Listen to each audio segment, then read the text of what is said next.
Hi guys, my name is Tabitha. Today I'm going to be giving you a look at this absolutely beautiful 36-inch round chandelier. Now to get started, I am going to walk you through the installation process and tell you about our experience. Here's a look at how everything arrives. It was very well protected in thick foam and everything had a personalized spot. You get an easy to follow installation guide, the 36-inch round chandelier, hardware, assembly tools, and spare parts.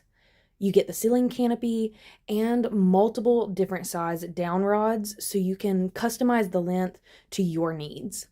Plus, you get the 38 beautiful crystal votives, which provides you 2 spares, and then 38 G4 bulbs with a 2700K color temperature, again providing 2 spares.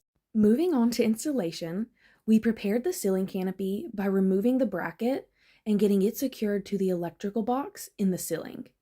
Then we determined which down rods we needed and got those connected, as well as the ring lock buckle to the top so it can later be attached to the canopy. We fed the wire through the rod, buckle, and the canopy, then secured the rod and chandelier together with the threaded connector. Next, we attached the ring buckle to the canopy, and it was ready to be wired. Using the wire nuts, my husband connected the line and neutral wires, then the ground wire to the bracket. We personally decided not to cut the extra wire. In case we ever wanted to place the chandelier somewhere new, we would have that for extra length.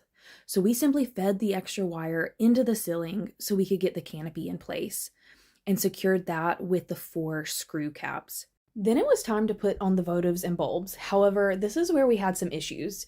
We started by removing the threaded washers, and then using the provided tool, we placed each crystal votive and secured it with the washers. The tool they provided makes this a quick and simple task.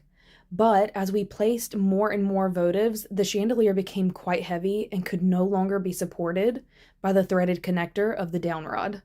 We continued putting the votives on to get the chandelier balanced, and then quickly but carefully put the bulbs in before troubleshooting the connection issue between the rod and the chandelier. We attempted to use thread tape to give it more grip, but even that didn't provide enough support.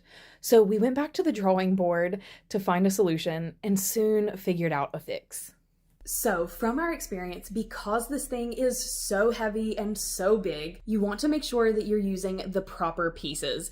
In your spare parts bag, you're going to see 2 different length connectors here, and we would highly suggest making sure you are using the longer option just to give it that much extra grip and make sure it's not falling loose. My husband did also go ahead and use this thread locker product just to give it that much more sturdiness and durability to make sure that this will hold and last really well. Aside from that, installation was super simple and easy, and we think that this chandelier is absolutely stunning. We have this here in our dining room space, but this would also be a beautiful option for a foyer, other spaces in your kitchen, maybe a staircase, or really large, grand living rooms and bedrooms. It is truly beautiful.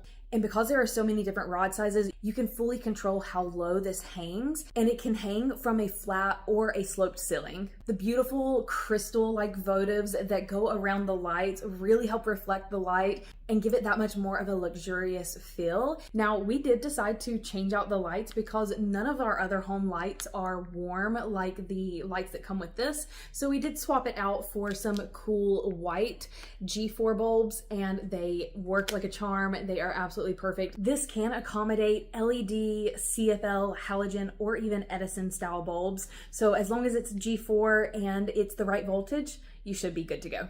And we personally love the look of this chandelier with these different bulbs in. Here's a little look at the comparison between the bulbs that this comes with and the new ones that we purchased for it. And just to give you guys an idea of what the fixture looks like without the lights on, here it is. It is just as beautiful and as magnificent. It's definitely going to catch people's eye, regardless of if the lights are on or not. So if you guys were looking for a remarkable chandelier, something very grand, something luxurious and elegant that will really elevate whatever space you put it in, this is a remarkable choice. I think you guys would love it. I would definitely check it out.